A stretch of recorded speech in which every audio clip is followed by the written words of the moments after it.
Hello and welcome to another episode of the Autos and Airways podcast. I am your host, Alex Shum. Today, we are joined by one of my very good friends across the pond in England, Grace Davies. Grace, thank you so much for coming on. Thank you for having me. I'm so excited. Of course. So, to start off, why don't you tell us a little bit about yourself? What got you into cars? What what you do, because you just started a new job that's very exciting. So yeah. Okay. So basically, I got into cars, I think, when probably around 8 or 9, maybe. My dad had always watched the Formula One. I was always intrigued by it. I always loved watching it with him. It was something that we kind of did together. And then we would like go out for the day, and there'd be specific cars around, and he would say, "Oh, Grace, that's a I don't know, an R8, or that's so and so." And then from there on, I was picking up names of things, I was asking more questions, and I always loved them. And then I believe I was 19 when I got my first motor trade role. Before then, I was due to go to study law at university, so I did a complete 180. But I knew that I needed to do something that I loved, and I always loved going on Tumblr and screenshotting photos of cars from 2012 and resharing them and manifesting it in a way, I guess.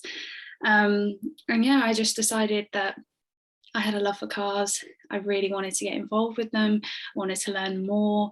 And yeah, I have been in the motor trade since I was 19, and I'm now 23.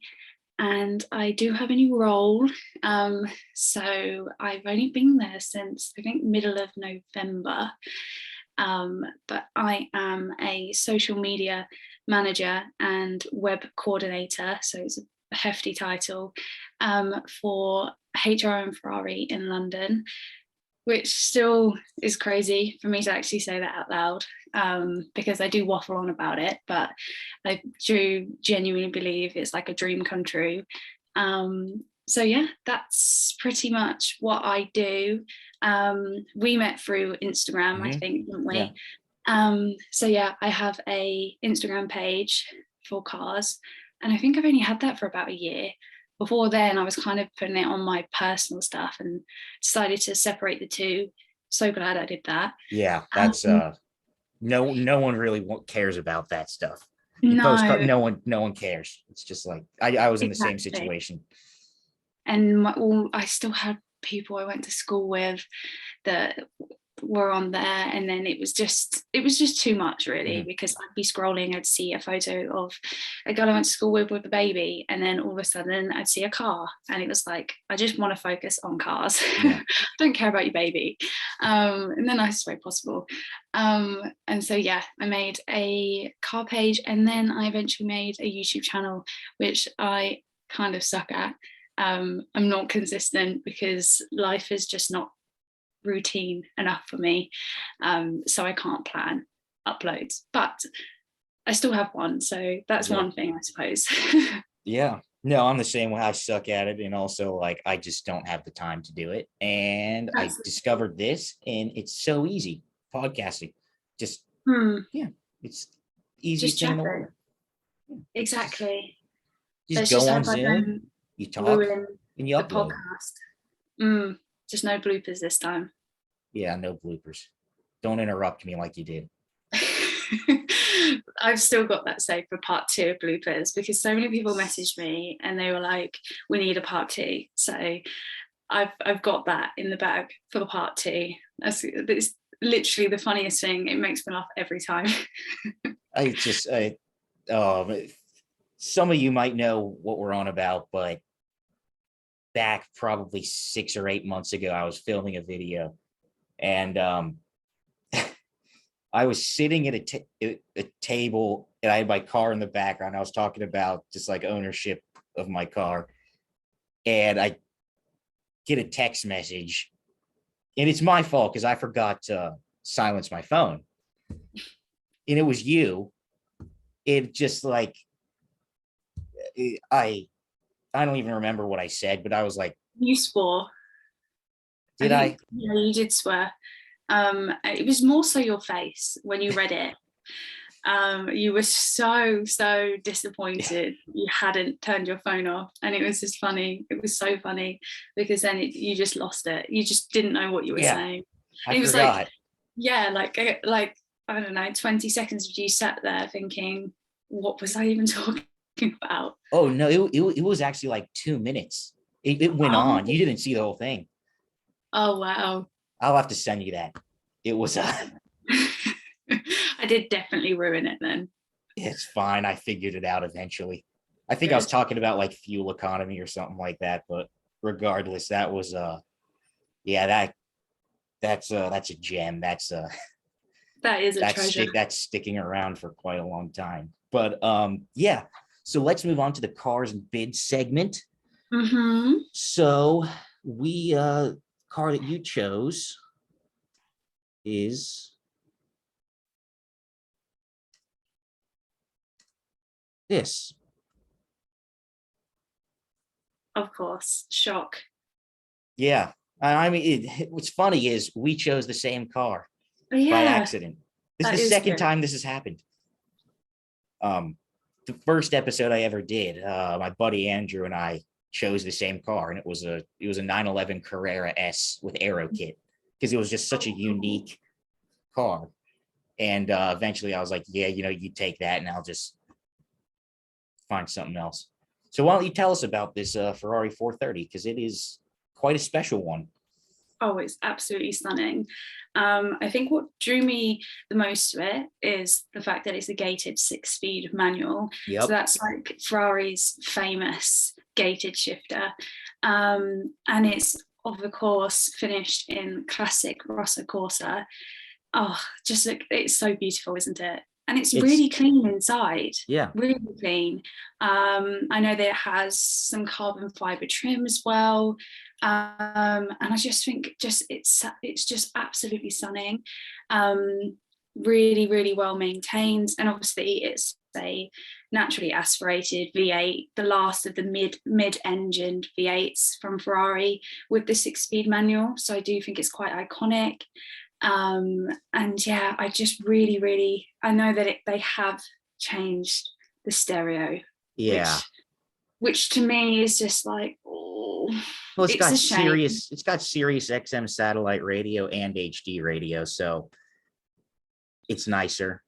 You don't get It is. Sirius XM in the UK, but it's actually, it sounds like shit in most cars, but the fact that you can stay on one channel and drive the entire country without changing it is quite nice. Oh, okay. Well, yeah, I'll allow that. But I just think that it's iconic. It does look really clean. I love the silver chrome alloys against the red brake calipers. Yeah. I do think it's very classic Ferrari. It just looks, just you scrolling through the images right now, it's just reminded me of how much I do love this car. I've never actually driven one of these. I have actually, fun fact, just passed my Ferrari driving assessment, so I am due to be driving them soon. And I do really hope that sometime soon I do come across an F430, because I've heard that they are absolutely incredible to drive as Yeah. well. And yeah, there's not, it was mostly unmodified as well, which I quite liked. Mhm.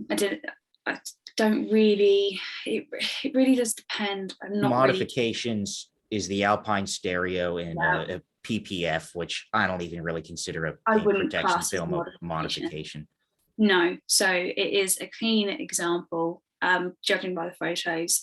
Lowish miles as well. Yeah. And yeah, I do really like it. I just think it's classic, timeless, and just so beautiful. Yeah, and the reason I chose it initially was just because it's the last, like you said, the last of the NA mid-engine 6-speed Ferraris, and it's that classic, Rosso Corsa with the tan interior, which is just perfect. And it's a convert. I prefer the coupe. I'm not a big Yeah, convertible guy myself, but it doesn't matter. It's special. It's one of the very last ones, and I and also think it has the carbon brakes. Does it? let's see, equipment. Yeah, it does have the ceramic brakes, Yeah, that's cool. which I actually, I've said it before. I am not a big proponent of ceramic brakes unless if you always take your car to the track, Hmm. because road performance, there's really no difference. They squeal. Ceramics have a lot of brake squeal. And then by the time you need to replace them, it's like double what they cost is an option on the car. They're just so expensive. And They are. for most It's, people, normal steel rotors are the way to go. Unless if you track it, which then, yes, ceramics don't fade. But that's just a personal preference. yeah, I do understand that. I believe that you would have to respect those. So it's just nice the fact that that one has it as Yeah. well. And obviously the Scuderia badges Yeah. are a nice On the touch too. side. We really like that. You do really notice it when a Ferrari doesn't have those. I don't really mind if it didn't have them, but I do just think it just adds a little bit more, just adds a little bit more to it. Yeah. Just looks nicer. Yeah. So So why else did you choose it?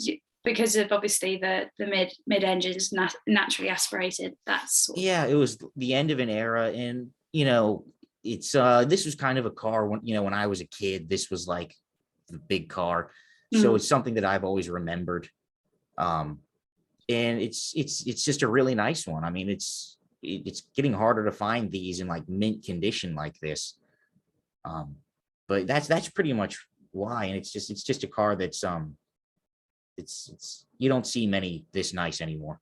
Oh no, not at all. I was surprised when I saw that. I was like mesmerized by it. They did make it look really good, and the interior I was very surprised just because it's 2005, so I was expecting a bit more wear and tear, but it looked really good. Yeah. And the seats were also electric, I lost you, Grace. which was cool. Oh, there we go. You're back. Oh no, have you got me back? Good. Yes. What did you hear? What I said? You said electric, and then you said the seats are electric, and yes, nothing in between. Oh, I just basically was talking about how surprised I was at how clean the interior was. I heard that. Yeah, that okay. I got. Yeah, and you were surprised by like electric seats. Yeah. So I'm gonna move on to my car. Actually, two cars that I chose, and the reason I chose two is because both of these cars have a very interesting connection to each other that you would never expect. So I chose a 2016 Maserati Gran Turismo MC and also a 2021 Ford Mach-E GT. Interesting. I like that you chose the Maserati Gran Turismo because it does have the same engine as the does, doesn't it? Yeah. It does. So these two cars have a very interesting connection. So the guy that designed the Gran Turismo, his name's Jason Castriota. He designed this. He also designed the Ferrari 599. He was, when Saab went bankrupt, he was just taken on as their head of design for Saab. And there were some like the next generation 9.3 that he designed that never came out. It did get shown and it looked awesome. But Jason Castriota, the guy that designed this, is now in charge of Ford's electric vehicle division. So he did not design the Mach-E, but he's basically in charge of PR and like development for this car. So that's it's interesting how you design this and then you go to work for Ford is like head of Mach-E. Yeah. He does, I believe he still has his own like personal design studio. He designed the SSC Tuatara, the car that was supposed to go 300 miles an hour and they faked the record. He did that like last year or whatever, 2 years ago. Okay. But yeah, so it's a nice one. It did not, I don't think it sold. It said bid to $59,000, but it didn't. I think the Ferrari, yeah, it said so. No one, I guess it's still for sale. It's also Rosso Corsa, and it's Mhm. got Bianco Pregato Say it interior. more Italian. Go on. Uh, what was that? You said I lost you again.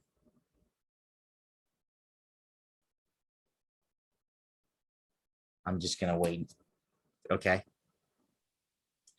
Did you say something or?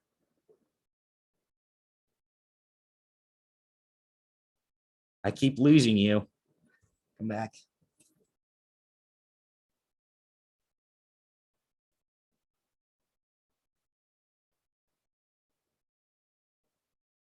Can you hear me? Yes, I can now. I've just Okay. swapped it, but it goes as a hotspot to my phone. All right. Perfect. All right. So no, like Rosso Corso with Bianco Pregatio interior. I don't speak Italian, so it doesn't matter. But yeah, it's a great car. You know, it's 454 horsepower, 384 pound-feet of torque. I believe, yeah, it's a 6-speed automatic, it's 6-speed ZF automatic. Paddle shifters. Funnily enough, my neighbor my old neighbor who used to live directly across the street from me had one of these, and my dad hated it because it was so loud. They are the best sounding They road cars sound that amazing. ever exist. I love them so much for their sound. Yes, and they're great looking. I think they look great. Yeah, They're a bit old. they are, and I don't think they ever really get facelifted. They did do a big facelift in like 2019 or 18 or 19, and Okay, the interior just got better. It because that got is so yeah. old, so outdated. In The fact, steering wheel makes me I feel a think bit, ugh. I think 19 is when they did the facelift. Yeah, Oh yeah, I mean that's one the doesn't look inside, too different but it exterior got wise. it Similar. but it got infotainment from Chrysler, Yeah, which it's is actually still a good thing. the same. It's still But that too bulky, let's move in this my out of the opinion. way. But yeah, it's better than it was. Yeah, So, it's such a stunning looking car. Really is beautiful. but yeah, it's it's a good it's a solid car. It's special, but I feel like these cars don't get the love that they deserve, but there's also reason for that just because they're not particularly great. They're Have you ever driven one? I have, and it wasn't an MC, it was just the normal one, and it Yeah, was me too. fine. It drove well, but I They're was probably slow, expecting aren't more. they? Yeah, I find them incredibly slow. They sound amazing. I know they are rear-wheel drive, but yeah. there is no hope for anyone when it's wet, because I had one to go to an event in, and it was absolutely pissing it down. And I had no chance in the wet. It was awful. Really didn't grip whatsoever. And obviously, you want to put your foot down because you want to hear the sound and you want to get through those gears. But it literally, you would put your foot down, it wouldn't move. Oh, there's some shoes in there. Actually, I was like, Cute. and here's the dude that owns it. You know what? I don't want to know what happened in that car. Why is there women's high heels and this guy looks a bit Dodgy, playboy? because it looks as though as well those heels have a label still in them. You see on the left one? Oh yeah. Maybe that could be, you know, that Is that Netflix his mistress? documentary that's like don't fuck with cats. Have you watched that? No. Oh, okay. I'm Well, conf- okay. Tell me. The reason, no, it's so long-winded, but it's basically about this person that puts something online, and then this group of people track down where that person lives because they find out he's mistreating cats, and they can see from an image and find out like plethora of things. Yeah. And this just reminds me of that, because if you put this on the internet, I'm sure someone would find out something and be able to find whose shoes they were, what size they were, who they belong to, who that man is, and how many affairs Is that he's Calvin Klein? He looks like Calvin Klein. How high do you think they are? 3 inches? Dude, I know nothing about shoes. I mean, I'm not the best at them. I don't really wear heels too much, but um, they're interesting, aren't they? Red to they match, match the car. Yeah, they yeah. match the car. Maybe they're his. I mean, it's 2021. We can't judge. Yeah, It's possibility. 2022. Yeah, it's 22. How What nice are those socks? Are they socks or No, are they? that looks like a towel. Oh, I don't want to know then. Like, if you're gonna take pictures of your car, take stuff out. Clean And it. why is the steering wheel wonky? Why haven't they just put that straight? I don't. This glove box is clean. Mm. Yeah, that is strange. What is? I reckon he didn't get the bidding for it because of the shoes in the back. Maybe my wife found out. Yeah. So, and then real quick, I'll talk about this is the Mach-E GT. Unfortunately, this does not have the performance pack, which gives you the Maserati dampers, which just transforms the way the car drives. I drove the normal one back, it was like March or April, and I went into this thing expecting it to be shit, and it really wasn't. I think it's ugly. I don't think it's a good looking car. It looks better in person, but it's still not a good looking car. And it's called a Mustang, which it is not at all.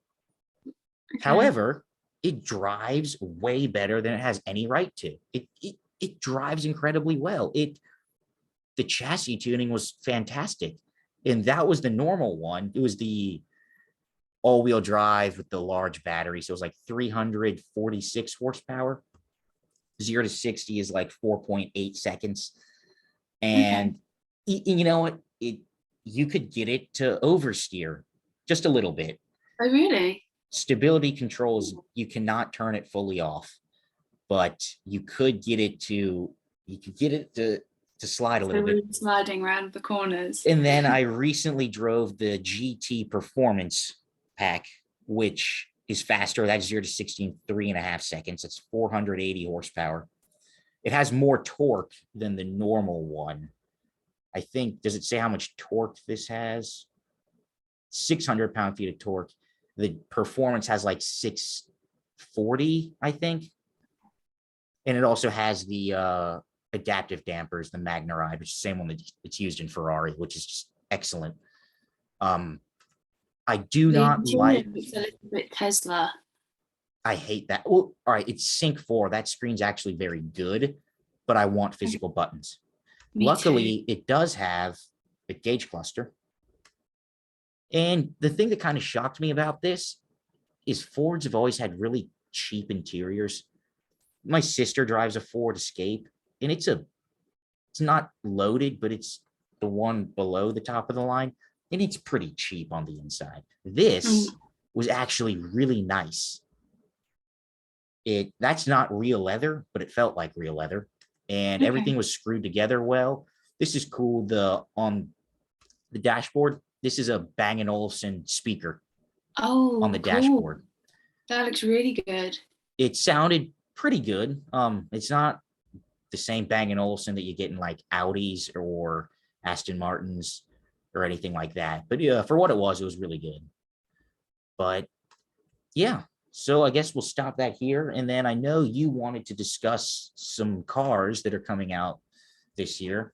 They got you excited. You have not told me these yet. And I also will, I decided I'll do the same. I got 3 cars that I'd like to discuss. Okay. Should we do one and then you go and do one? Sure, we can do that. For some reason, I have a feeling we might have chosen the same car for one. Maybe. Because maybe. I stayed away from supercars, or so maybe not one I've done one sports car. Yeah, one sports car. The other two are very just normal, average German. Because I kind of wanted it to be more like, I guess, realistic, because the category that unfortunately two of them fall into is the beloved electric world. Oh, wow. Which we're all so thrilled Yeah. about. But I was just intrigued at what they were like stating that they were going to offer, basically, because you know they always overpromise and underdeliver, especially when it comes to range. Like, because they test those in laboratories in perfect conditions, and the real world is not perfect. I remember when I had the iX3 and I did a video on that, and then I was the first person to charge it, so I got the full range. And it performed well. It was a warm day outside, and it was great. Conditions were fine. And then I think it was like maybe a week later, that range, which was like, I believe, high 200s, like I can't remember exactly, like 280 maybe. Don't quote me on that, but it's something like that.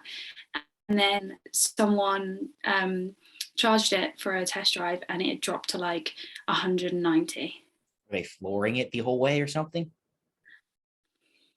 But that was on a full charge. It's same as like the mini electric when they say, oh yeah, it does 150 miles. And when I borrowed that because my demo had been lent out, I got like 80 on a full charge. It's just, but anyway, I will go first. Okay. And Audi are bringing out a Q6 e-tron. Okay. Did you know about that? I did. You know, I'm gonna go and like Google search this so the people that watch this on YouTube can like follow along. So what I found out, this is all what I found out on the internet. So obviously take it with a pinch of salt, but they are estimating that at around 60k, so £60,000, all electric SUV. Now, to be clear, this has not officially been revealed yet. No, that's just cars expected. Right. So as in like expected to be revealed, not necessarily coming out in 2022. Sorry, I may not have made that clear. But I do know that it is set to use the same Volkswagen Group. I think it's called their new premium platform, electric like architecture. So apparently it should be able to offer 300 miles of range and 350 kilowatts of charging. So that's interesting because and this is going to be share the same platform with the next Macan, which is going electric, as we all know. Yeah, exactly that. So I, from looking at it image wise, I think it looks quite good. I don't think there's anything that I really dislike too much about it. They've done kind of what BMW did with the iX3. They've based it on their previous their obvious range. I do think it's a little bit too squinty, that photo in particular. I don't really like how squinty this rendering. Yeah, I don't really like how squinty the headlights kind of look. And then you do notice more nowadays just how big that Audi grille actually is. Yeah. Because we all talk about the BMW grills. Yeah. And Audi obviously carefully placed their number plate and their Audi badge so that it draws less attention to it. But they are big grills. And they've been doing big grills longer than anyone. Exactly. But they do it and right. Lexus do. But Lexus grills. Yeah, it's I will say BMW, but Lexus are a bit crazy. I will say I think it works well on the new IS. The newest IS, I think it works well. Everything else, and also the LC. I think it looks really good on the LC. But other than that, yeah, no, it's and on the SUVs it's really bad because it's way too big. But, absolutely, but I kind of don't mind the grills on this because it's an SUV, it works. But What I am intrigued about is how it is speculated to be 300 miles of range. I don't know how realistic that will ever be. And me personally, I mean, I'm not looking forward to it, and I don't want to embrace it. As awful as that sounds, I know the electric world to me just doesn't seem, we're not there, and I don't think No. we will be by 2030. No.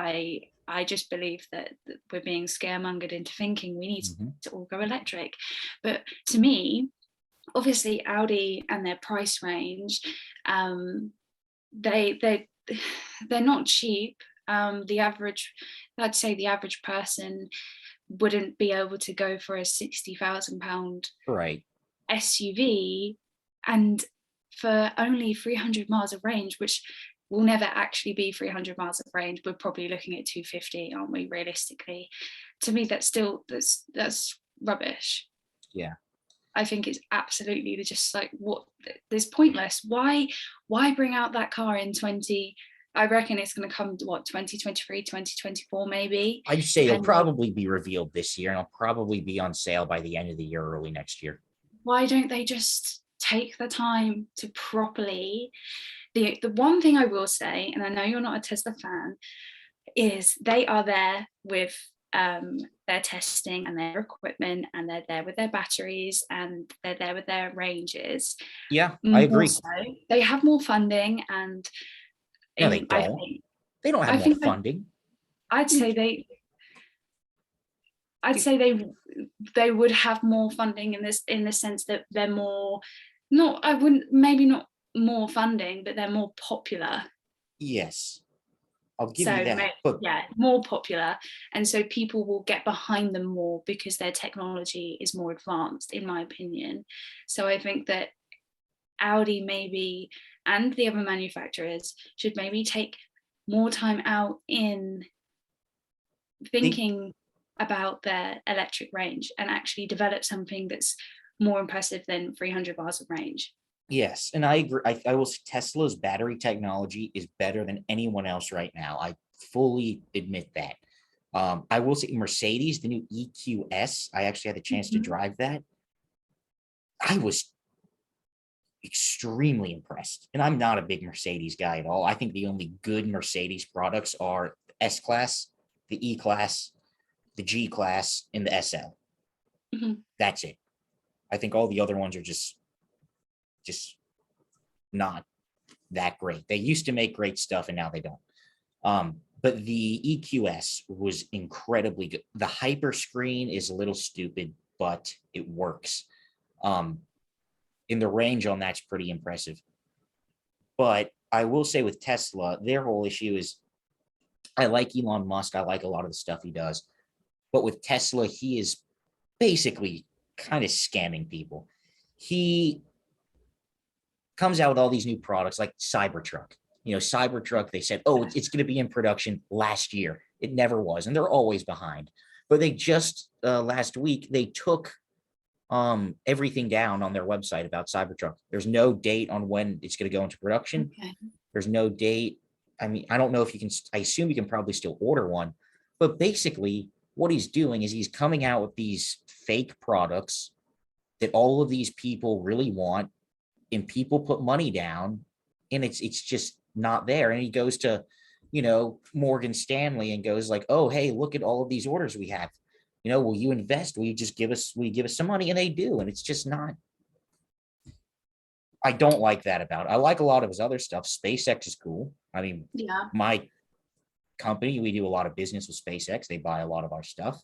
The Boring Company was kind of cool. I mean, he made his own flamethrower, but it's not a flamethrower. But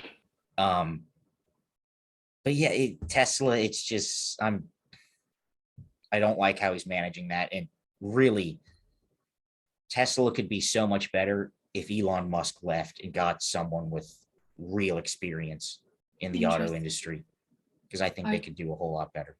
I can imagine you're hated by most Tesla fans for saying that. Yeah, probably. I mean, you saw the comments on my YouTube video. Yeah, I did. But Tesla people are a different breed. They're just you just need to learn not to care what they say. True.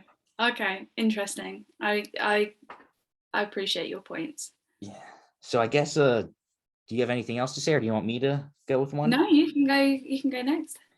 So the next one I chose is the Ferrari 296 GTB. Okay. That's Okay. okay. All right. Um, What are you gonna say? oh Because no, I'm I'm just, worried that you're gonna say. you're worried I'm gonna say what? That We'll it's just not good. wait and see what you'll say about it, All because right. I remember when I posted on the Ferrari Instagram when it arrived in our showroom. There were mixed comments. People were comparing it to other cars, which I shall not mention, but they are comparing it to the look of other cars because apparently it looks quite similar. But yeah, let me know what you think.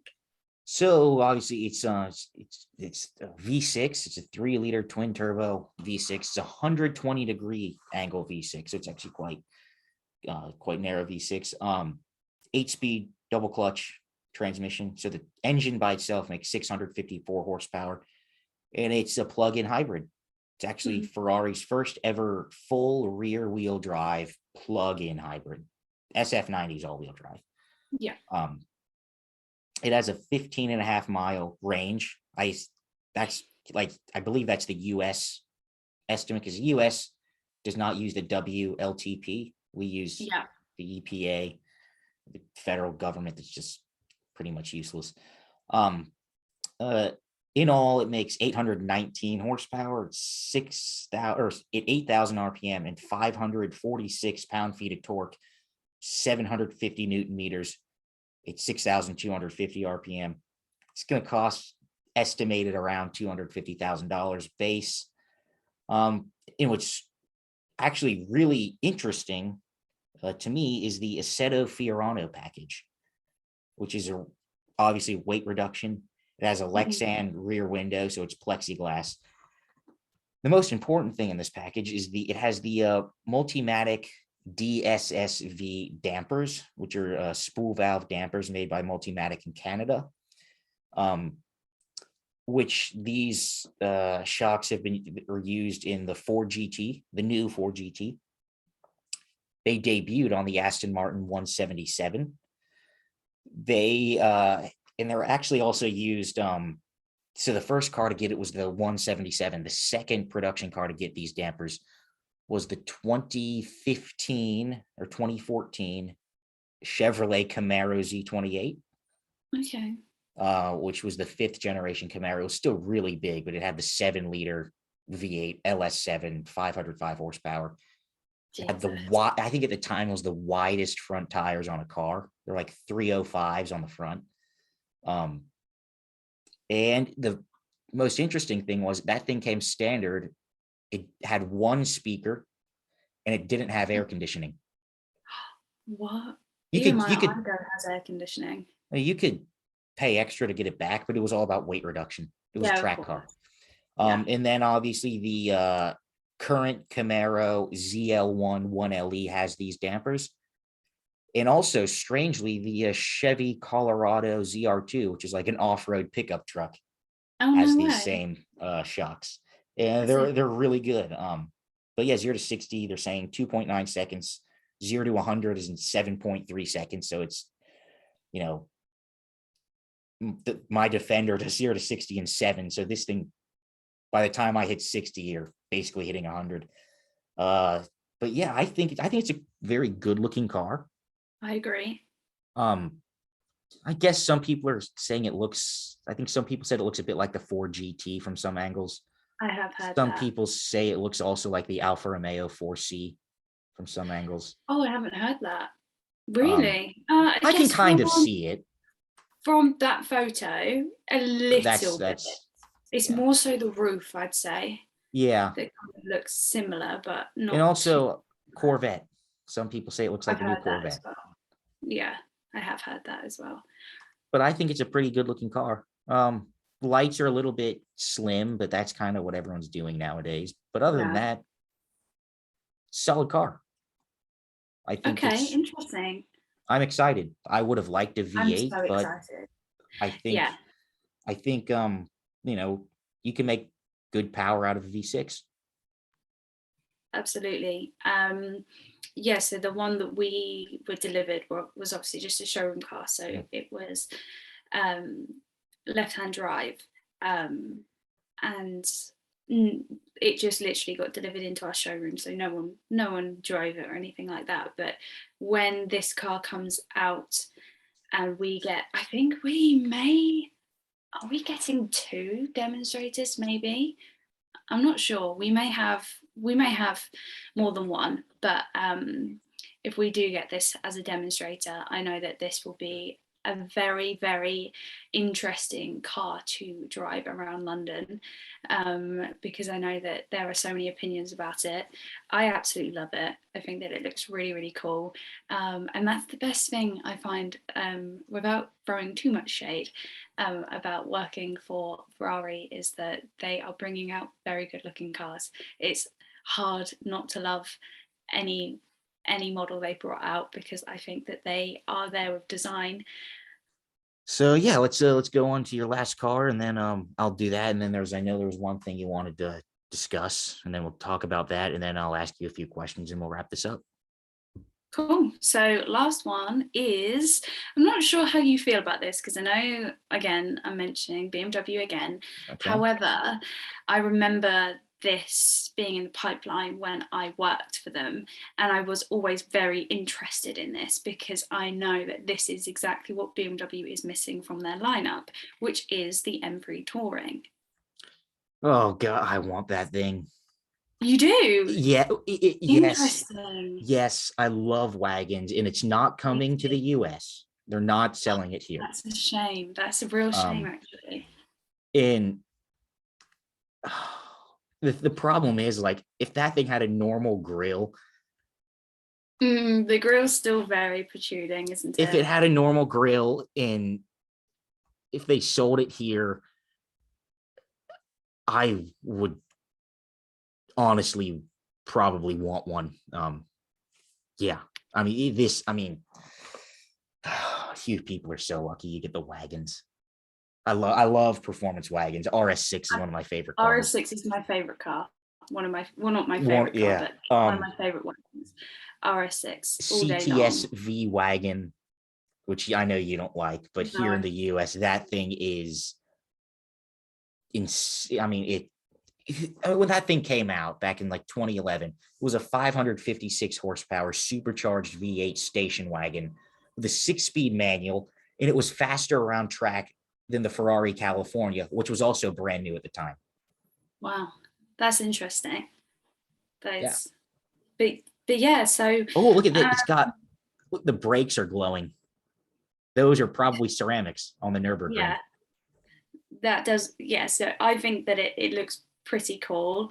Obviously, the grill, which I, I don't mind, but I would be put off buying this car because of the grill. Mhm. I'd have to really see that in person again, but I guess it's no change to the new M3 and the new M4, and so that's why they had to bring it over. But I just feel like it just lacks a bit more aggression, whereas the RS6 obviously looks so aggressive at the front.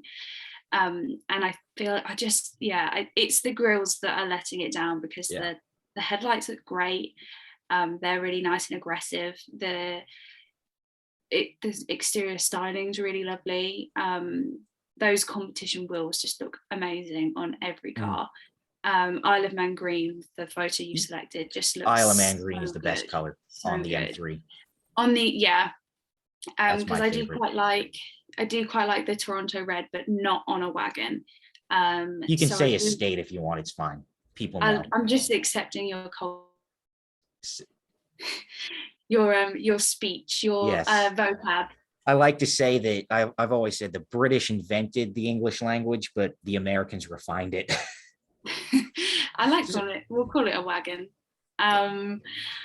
And yeah, I just do think it looks really cool. It's going to have the same engineering obviously as the M3, but I have heard that it is going to have a slightly wider track, because obviously it will need to carry more. Mhm. And it may also, I don't know if this is correct or not, but I know that it might have upgraded suspension too.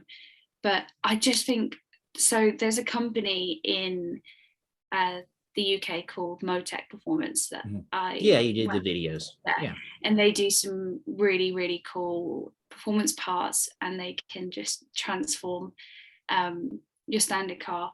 And I think that when they get their hands on one of these and they stick it on some lowering springs and some spacers, and they put their own wheels on it, I think they will make it look so, so good, despite Yeah. the grille.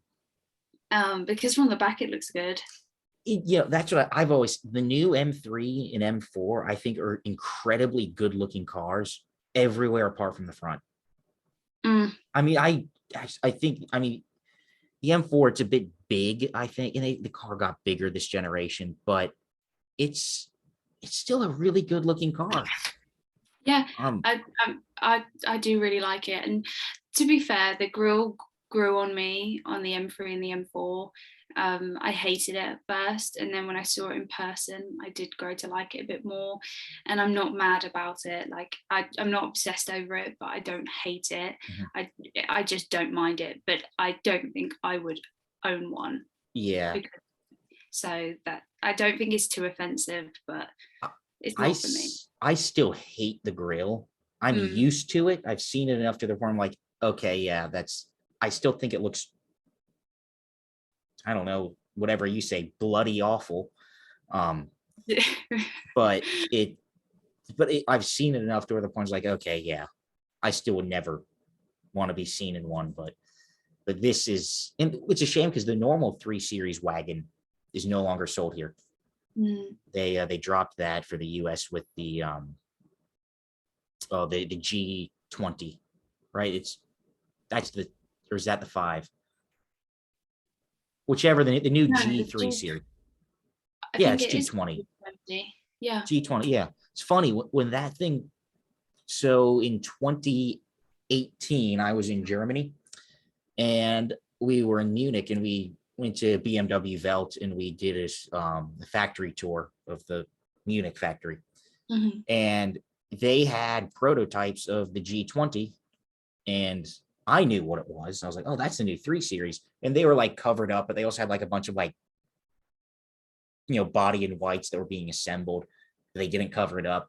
So like, oh, so I'm seeing the brand new 3 Series and you invite normal people to come in and you don't cover it up. Like, How bizarre.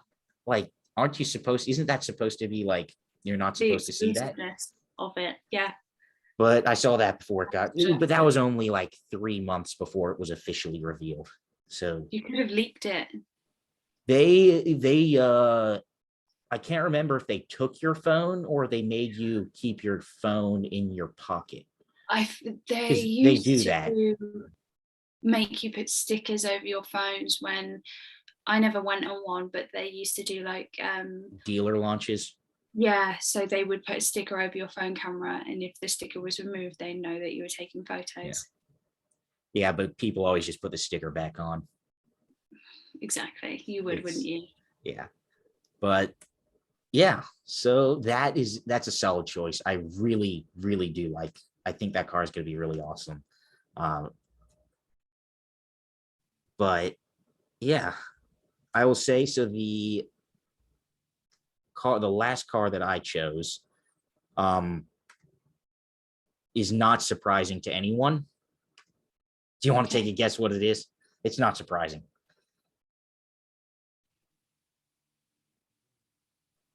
No, I don't think I would know. Have you spoken to me about it before? It's the new Range Rover, Oh. which, I mean, I really like the way this looks, but that is not I very don't good like looking. that at all. I find that horrendous. It's like when Yeah, they did the new discoveries and they off-centered the rear plate. that's what I drive. Yes. I It's hate that. it. I'll tell you what, that has grown on me, but I still don't like it. I No. love the Discovery is an excellent family SUV, but Mhm. the back end of it is atrocious looking. I agree. I'm saying that as an owner. I'm saying that as an owner that the rear end of that car is because they tried to make it look like the Discovery 3 and 4, Mm. which was like that because of the split tailgate. Well, the Yeah, and new it one worked. didn't. And but yeah, then that was my first car was a Discovery 4. And it was my mom's old Discovery 4 when she got the 5. We just Yeah, kept the 4. I will say the interior does look very nice. I do not like that steering wheel. I'm I not a don't big fan of either. 2-spoke steering wheels. I However, think it cheapens it. it does, and it also makes it look old. Yeah, I agree. What's And they've really, got virtual cockpit as well, almost. yeah, they ditched the dual screens, which Yeah. sucked. One of the worst infotainment systems ever put into a car. Um, it now has the new Pivi Pro infotainment system, which is what I have in the Defender, which is excellent. What's Okay. really cool is this screen is a 13.7-inch gauge Oh cluster screen, wow. which Big. everyone else uses a 12.3-inch. Mm. That's like the industry standard. That's what my Defender is. That's what my dad's Audi Q7 has. My Discovery does not have digital gauges because they didn't do that the first year. But every car is a 12.3-inch screen. This is like 13.7. And the interior is it's kind of classic Ranger. It's very modern. It's very elegant. Mhm. It's just kind of very serene. And they Um, still have a few physical buttons as well, yes, they do. They which still is good. keep, so you still have your off-road terrain response modes, physical HVAC. There is a physical volume button. So they kind of give you basically exactly what you need. Um, and this, and for reference, this is the current one or the old one. That Yeah, screen there just sucks. I didn't like that at all. No, I actually Too preferred ugly. the old one, which is this one, before they did the facelift when it still had physical, Yeah, and then they they've turned that into a essentially kind screen. of gone back to that and taken They have. some things and made them better with the new one because I do think that layout works the Yeah. best for that car. And I will say, the more I see this, the more it doesn't bother me as much, but I still don't like it. I'm going to save my final judgment until I see one in person because I'm sure it True. will look Yeah. better it always looks better in person, but they were bold with this because Range Rover, it's always been the same. And I think, like, I mean, the front of it looks very similar to the previous one. Yeah. Very similar. Much has really changed. But for example, this is the previous one. So you go from that to not much has They've changed. just kind of slimlined it, really. Yeah. I think the grill, the lights. I think they've just kind of made it slightly slimmer and a bit more Yeah. futuristic, a bit more Yeah. elegant. I'd say I do really like it. I love the front. Um, I agree. And I think, from the side, it doesn't look too bad either. no, from the side, it looks almost Yeah, identical to the old one, really. But and that's the thing with Range Rover, they've never always been a revolution. It's always been a vast amount of improvements on the old one. And in my opinion, I still believe that there is no better SUV you can buy, better luxury SUV than you can buy than a Range Rover because it can go anywhere and it can yeah, go anywhere. It's not like a Mercedes GLS, which is can't go anywhere. BMW SUVs are not good off road. yeah. This has true off road capability. It's so luxurious. Um, it's got that level of prestige that everyone wants these days. No, it's not the most reliable, and it just kind of gives you everything. It's practical, it's luxurious, it can go anywhere. If you get the V8s, they're really fast. Um, speaking, this has the N63. This has a BMW V8, which I'm not particularly happy about. And then there's a 3-liter straight six gasoline engine, the mild hybrid Ingenium that's been around for a couple of years now. That's JLR's in-house straight six. And they also in Europe do a diesel version. And then there's going to be 2 plug-in hybrids. And then in 2024, there's going to be a fully electric version. Okay. So, yeah. Yeah, I don't mind it, but at the same time, I'm just not overly keen on the back. But it's as you said, it's one of those things that you're going to have to just see in person. Yeah. It's make the judgment yourself. But I don't think it's awful the more and more I see it. I mean, I had forgotten about it. I remember when the first images came out and everyone was talking about it. I do remember you sending it to me, but I've not seen anything about it since, and I had completely forgotten they were bringing it out, to be honest. What's the starting price of that? So in the US, it's a lot more expensive. It starts, I believe it was I think it was 104,000. Okay. Because all right, so it's weird. So they're doing, so the 2022 Range Rover, the previous generation, the L405, starts at $93,800. But also the new one is also a 2022 model year. And that starts at 104,000. So it went up 10 grand base. Yeah. But you also get a lot more stuff. True. And it's going to be nicer and it's just going to be better. If you're in the market for a luxury SUV, you're paying high-end money, don't you? So it's not discouraging, is it? And now you can get it with 7 seats. If you get the long wheelbase, you can get a 3rd row seat. Oh, interesting. Yeah. But you have to get the long wheelbase, and the long wheelbase is a lot more expensive. I prefer the short wheelbase. I think it looks better. It's easier to drive. Yeah. And if you want a 3rd row Land Rover, just get a Discovery, which is really almost, well, I don't know about the new one, but my mom's Discovery is almost as nice as a Range Rover because it's the same interior. Exactly. It's the same interior, and it was half the price. So it's a good option if you need that if you do need the extra seats. It's there as an option, isn't it? In the Discovery has full-size seats where you can fit adults, not just children, which is actually quite nice. Yeah. Just don't look at the back of it because it's bad, but but so, it would be interesting to see that when it comes out. It will. So I know there's something that you wanted to talk about, and something that's kind of affected the both of us. Won't get into that at all, but something that should be brought up that's doesn't get talked about a whole lot. And taboo. Yes, it is. It's kind of, especially for a car podcast, but absolutely. It's only obviously just like a brief mention, obviously, because of everything that's kind of circulating at the moment with social media predominantly, how the impact of social media can be absolutely phenomenal. They can be great.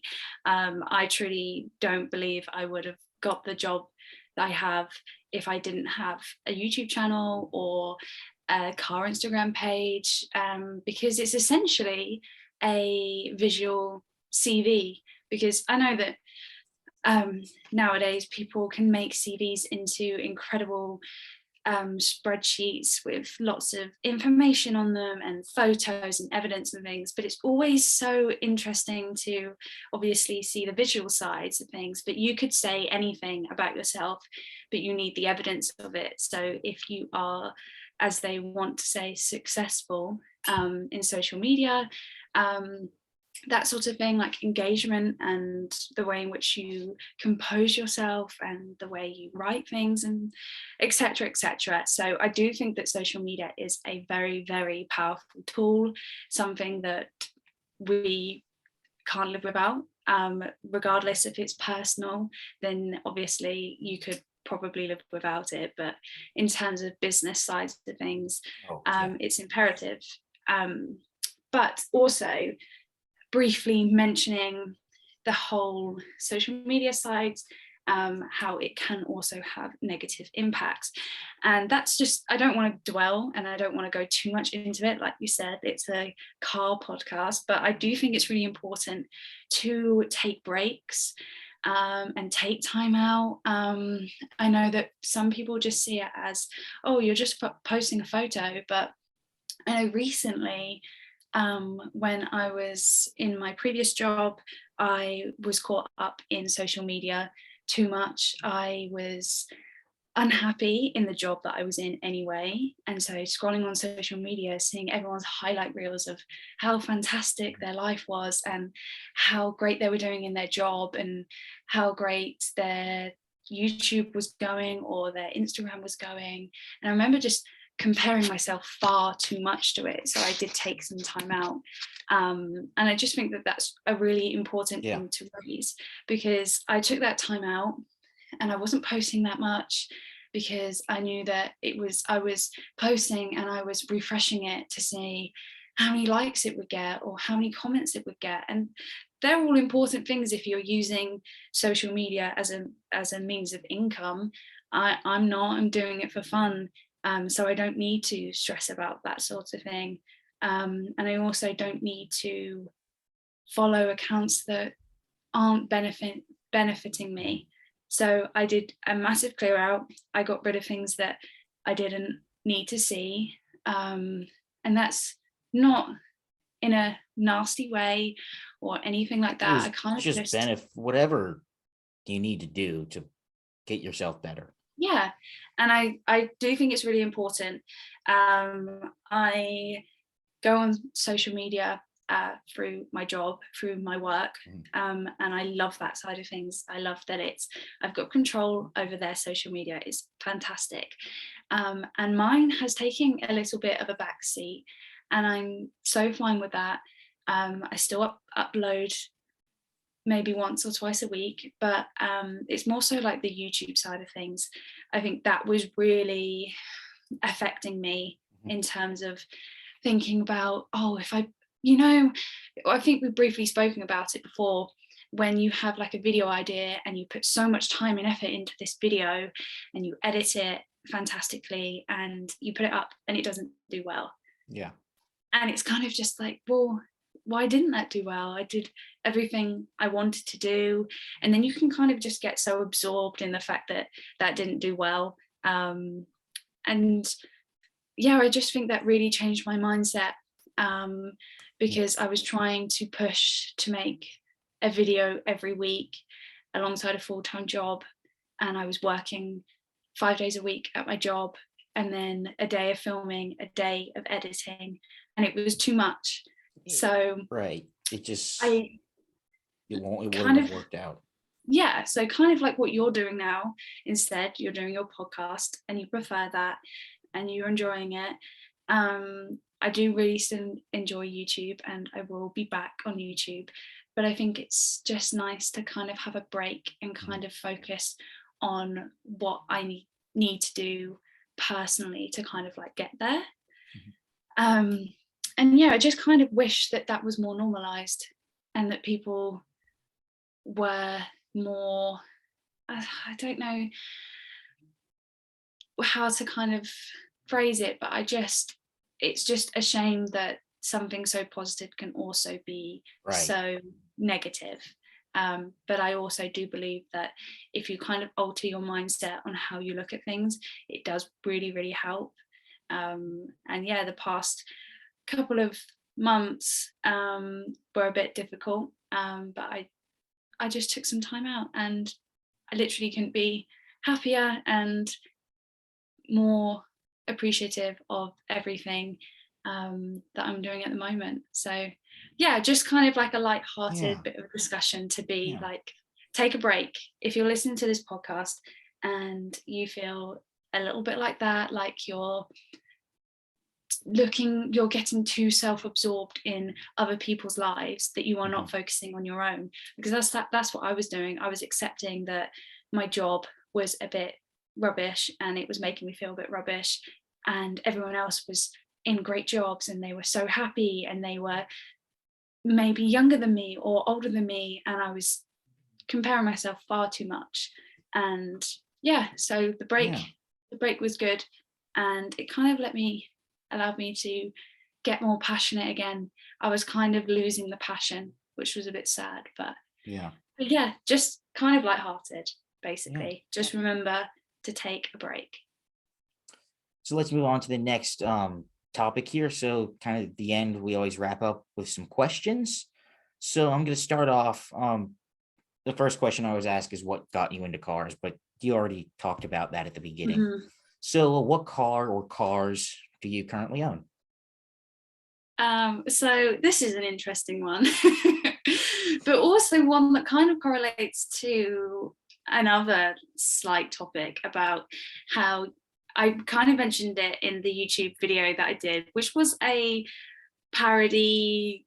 It was hilarious. Video, because obviously, if you look at my page on Instagram, you'll think, "Oh wow, this girl likes fast cars. She enjoys cars. Blah blah blah," which is right. I love cars, but I had a company car. I had a lovely BMW 1 Series actually. It was really nice, really reliable for me. I didn't have to, all I had to pay was company car tax and my fuel, and that was brilliant. I didn't have to worry. And then I got a new job, as I've mentioned too many times, but it's a commuting job. I live in Essex, and if you are listening from the UK, I live in Essex and I work in London.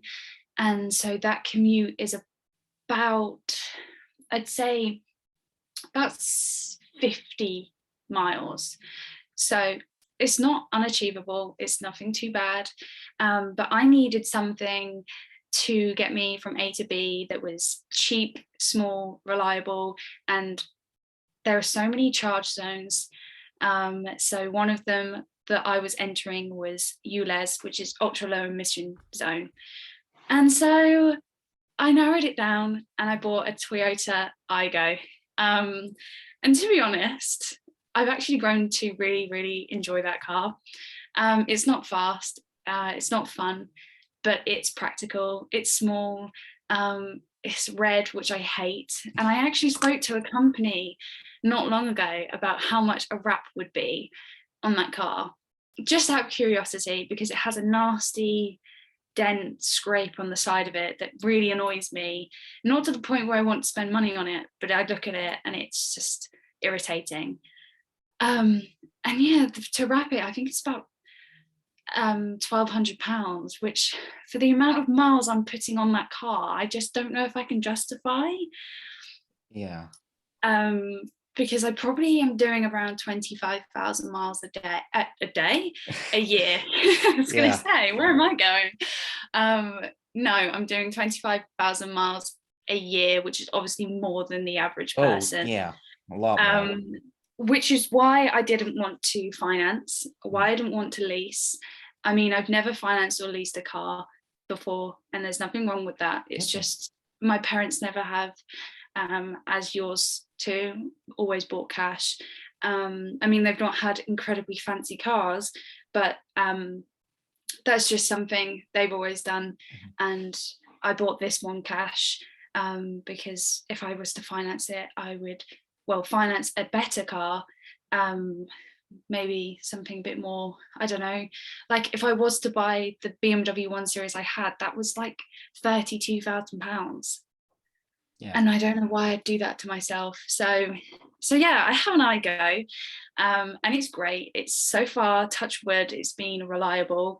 I think I've put like something like 6,000 or 7,000 miles on it already. Don't know how. You got it when? A couple months ago? Yeah, I've been driving everywhere. Do you know what? It is gutless, but it's so easy to drive that it's just like I don't care where I park it. I can just chuck it in the train station car park and it's fine. But yeah, it's. I think it's probably got that mentality. It's fun to drive a slow car fast. And I can actually turn the traction control. I didn't know that there was a traction control button on that car because I wouldn't have expected Toyota to have done that, but they have. So I have have dumped the clutch a couple of times just to see. And yeah, it's fun because it's just like, it doesn't owe me any money, and it does what I need it to do. Yeah. And actually, Toyota are bringing out apparently a iGo cross. I saw So like something how they've about done a that. Yaris cross, they're doing an iGo.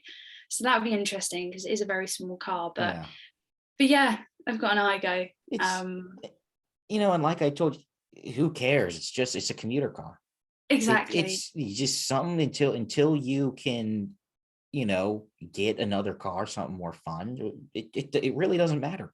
It's just something that you just leave it and you don't care about it. It's just it just makes sense. It makes financial sense as well. To me, it makes financial sense, Yeah. and it makes a lot more practical sense. But I do occasionally get people that obviously send me messages and they're just like, oh, hi, I just saw your YouTube channel, just out of curiosity, what car do you drive? And I say, and they're like, oh, really? So you just fake it? It's like, I don't quite fake it, but interesting. Right. It's like, you don't expect people nowadays, people judge so much based on material success that it's ridiculous, and that's another really discouraging thing. And just because I may have a car that you might not think is acceptable for the job that I do, because someone else sent me a message saying, oh, don't you get disheartened if you drive Ferraris and then go home to an iGo? And it's like, no, I appreciate my job more. Yeah. But yeah, that was a very long-winded answer, but I feel like I had to explain why I had an iGo. Yeah, it's all right. It's a commuter car. It just doesn't matter. You just want something that will not give you any trouble. Good on fuel. You just can't go to IKEA in it, which sucks because IKEA is the best. Yeah, it's been one of my favorite places. It's been years since I've been in IKEA. Yeah, it's been good. Years. You know what's funny is the Volvo dealer is right across the street from IKEA.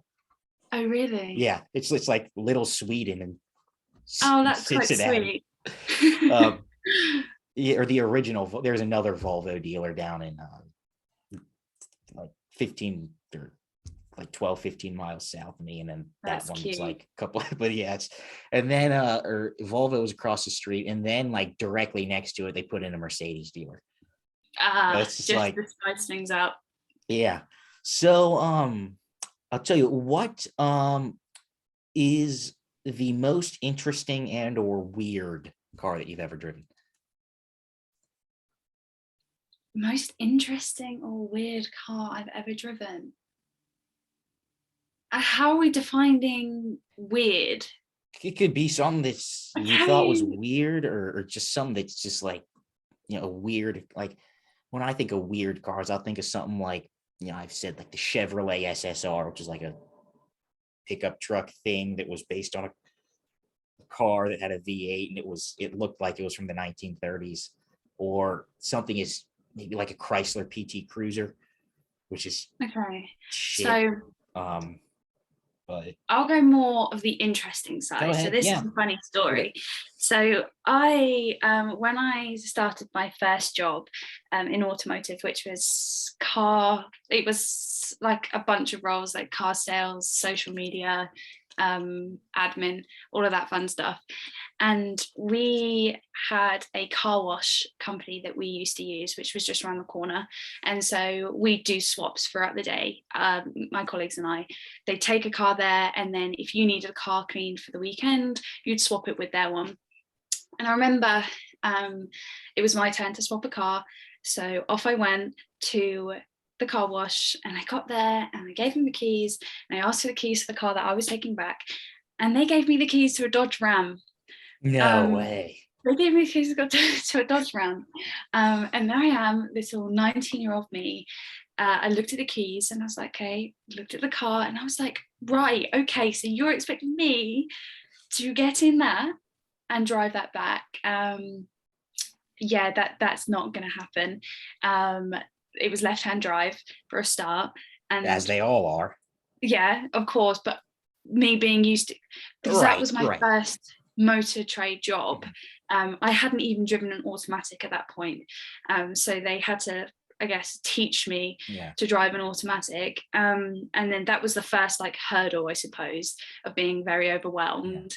And then the second was, here are the keys to this huge pickup truck that's in yellow. It's yellow. Wow. It was yellow. And there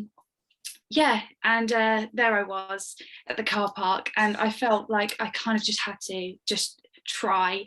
And I got in, and I couldn't. I refused. I was like, I called my colleague and I said, you do realize it's a Dodge Ram here? And they're like, oh yeah, can you drive that?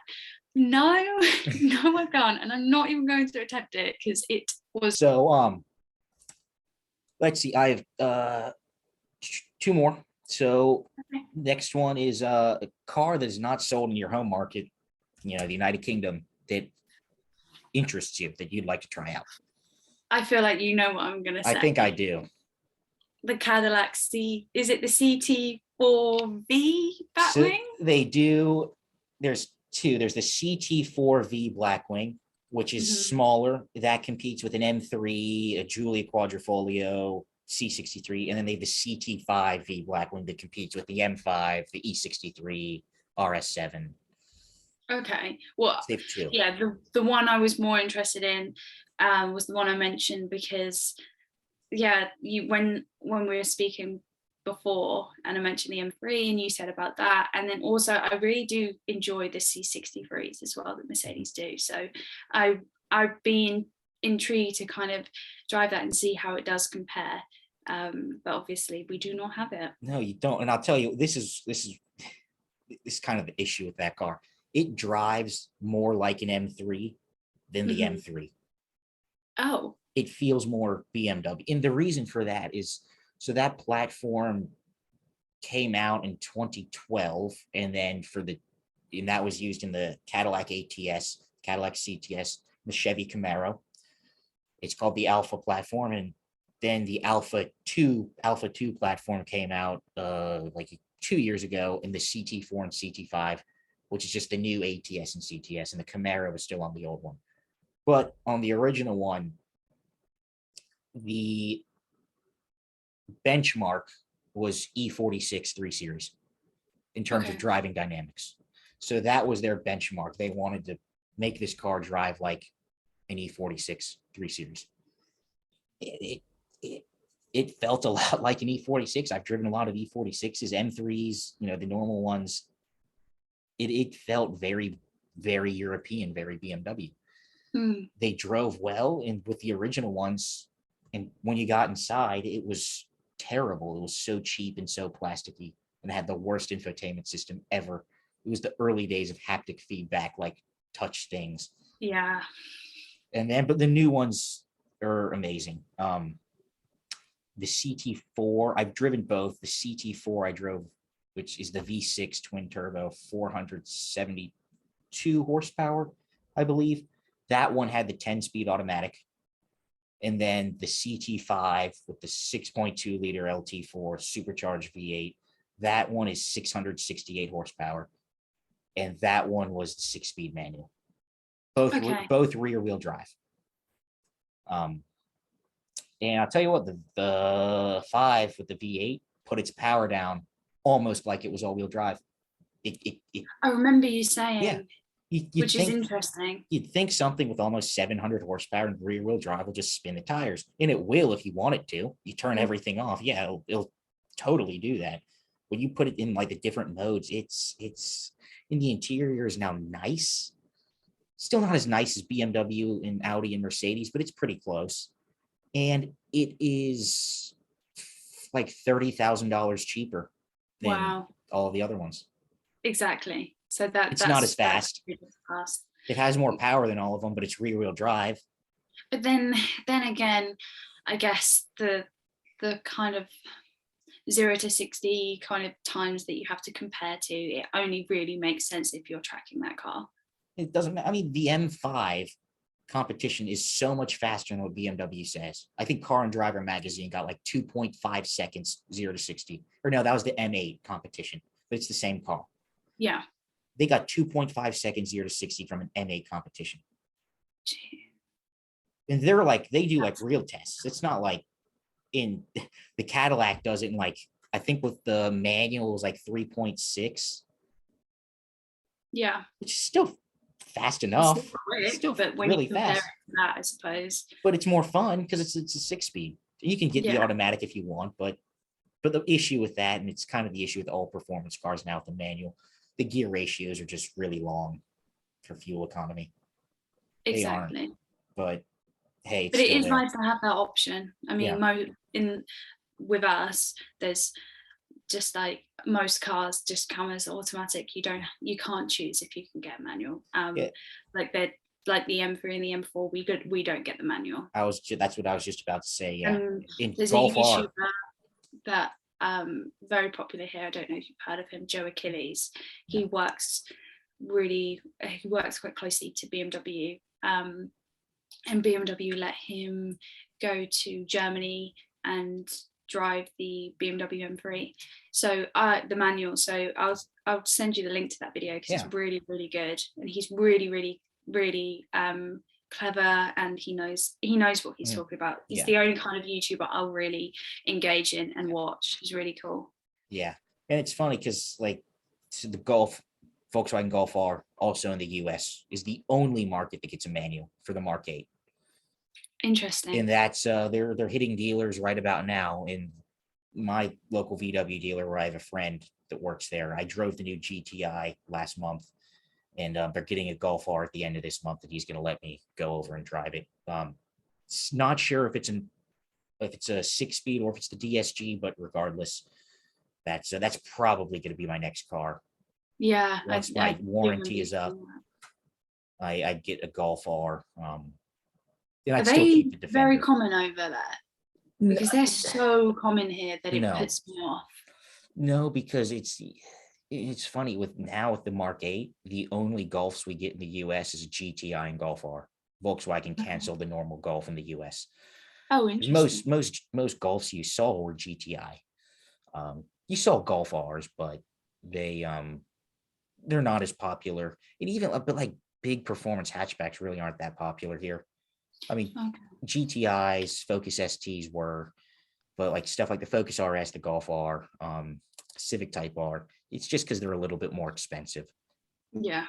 And at that point, you're better off probably just getting an entry-level luxury car. But we'll see. I liked the way the new GTI drove.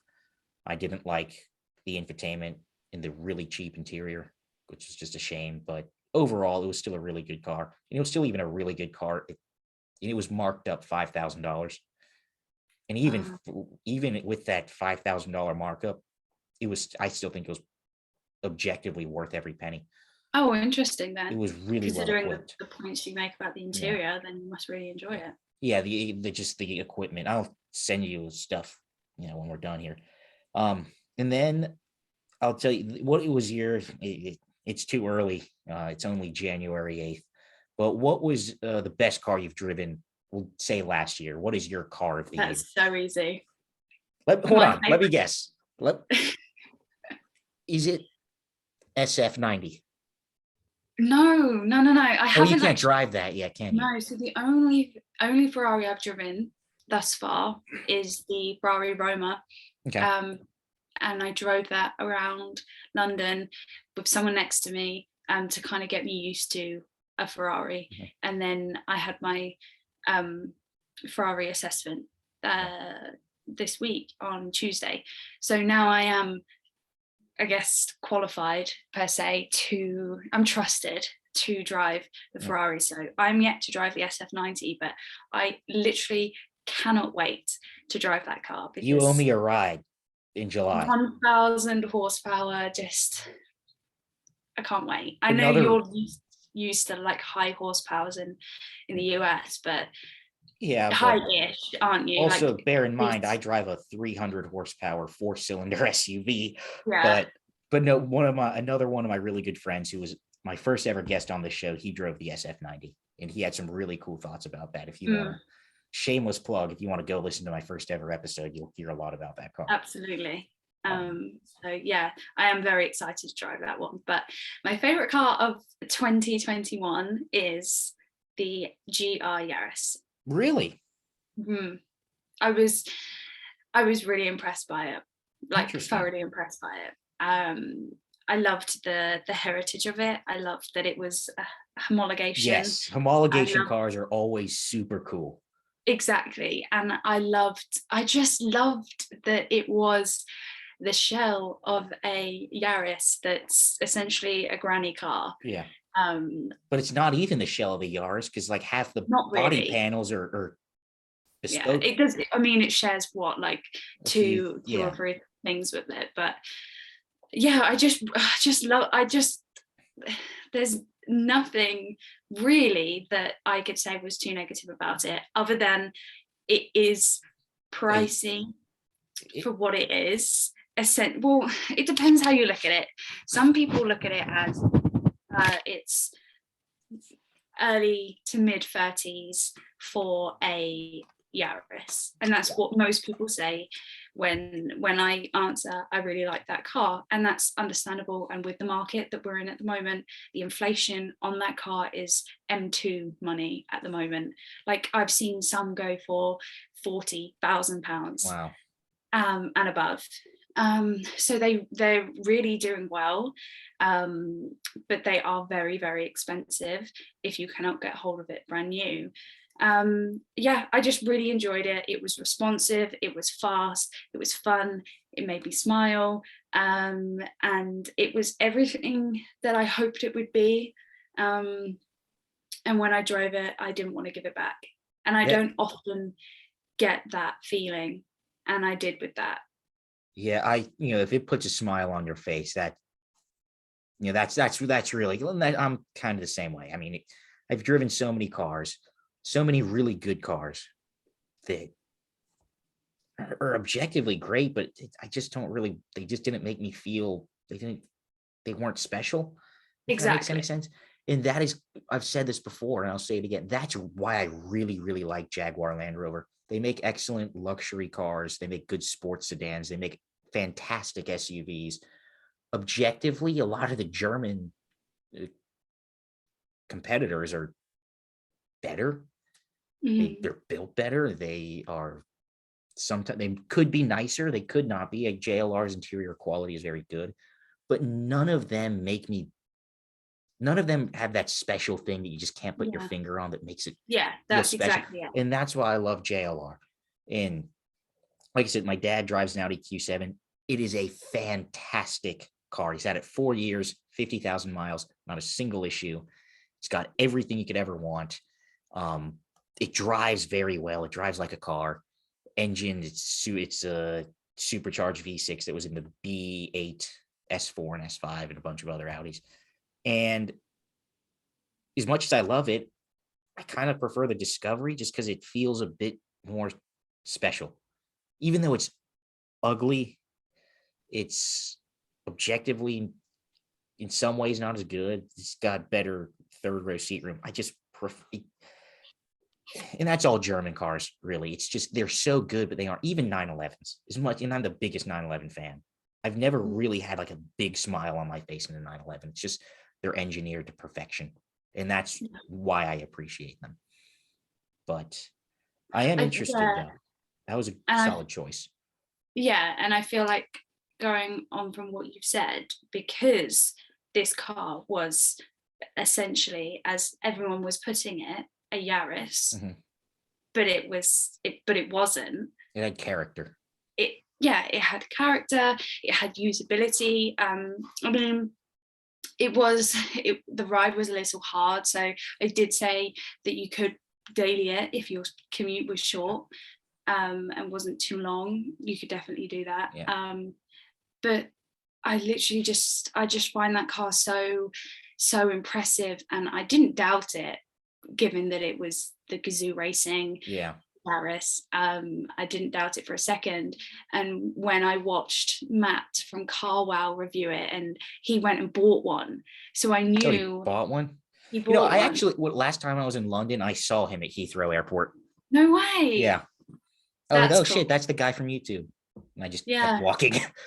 But Yeah, so well actually the guy who did my driving assessment training this week, he is the guy who trains the drivers for Carwow. oh, really? He hasn't trained Matt. He said he's not met Matt before, but he trains everyone else on the behind the scenes stuff, which That's is quite cool. interesting. Yeah. But yeah, that is my car for 2021. I'm excited because we're not getting that, but we're getting a GR Corolla. Yes. I should have put that in my wish list for Yeah. cars. I mean, there were so many I could have done, but I kind of wanted to.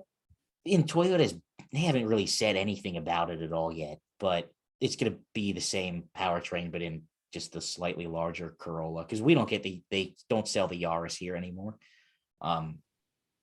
It was when they sold it here, it was crap. I mean, it was, if you need, like, in the great commuter car, but for everything else, it was just kind of crap. It was a rental. But how they facelifted it and how they've changed it throughout the years. The last Yaris we got was, I'm pretty sure it's not the same one that's on sale. Like, they dropped No, it. because I do really like that one. But then they did the Yaris. They just rebadged a Mazda 2 and they called it a Yaris. Yeah, I've seen that. They did that for a few years here. But yeah, but no, I'm looking forward to the Corolla. It's kind of a shame because, like, Toyota with the new Supra sold themselves out to BMW when they are incredibly capable of making something so good, like the GR Yaris, the new GR86. The reviews on that have been fantastic. And they just kind of sold themselves out to BMW. No, I actually like the Supra. I've driven one and I liked it, but yeah, so I'll say it again. Last year, my car of the year, Cadillac CT5 V Blackwing. Okay. I preferred the way the CT4 drove. It was just a little bit, it handled just a little bit better. The handling was better, but V8 6-speed manual. It's Cadillac's last ever ICE performance cars, and they went out with a bang. I mean, they did such a good job. I am so impressed with that car, and that is a car I definitely want to own one day. So, okay, cool. Yeah. Well, Grace, thank you so much for coming on. It's always fun talking to you. Why don't you just again tell everyone where we can find you at social media, YouTube, Instagram, and. Cool. Well, thank you for having me also. And thank you for not asking me what my favorite car is. You're welcome. I was still convinced maybe he's going to ask me, but he didn't. Yeah. So on Instagram, I'm Grace X Automotive. On TikTok, the same, but I'm not too active on TikTok. I'm still figuring that out. So Grace X Automotive on TikTok. And then if you do want to check out my YouTube, it's just my name, which is Grace Davis. However, if you type that in, you will get an X Factor singer from God knows how many years ago. So all I'd suggest is maybe typing that and then BMW, and it will come up because I mostly reviewed BMWs last year. So that's where I am active on. So you're one of those people that's pronounce it Davis. Like, that's one of those people. It's an English thing. It's an English thing. Yeah. Here it's pronounced Davies. Like. Yeah. Okay. Well, I can see why. Yeah. I apologize. Yeah. Grace Davis, everyone. Grace Davis. That's all right. Grace, thank you so much for coming on. And we will have to have you on again later on. Absolutely. All right. Cheers.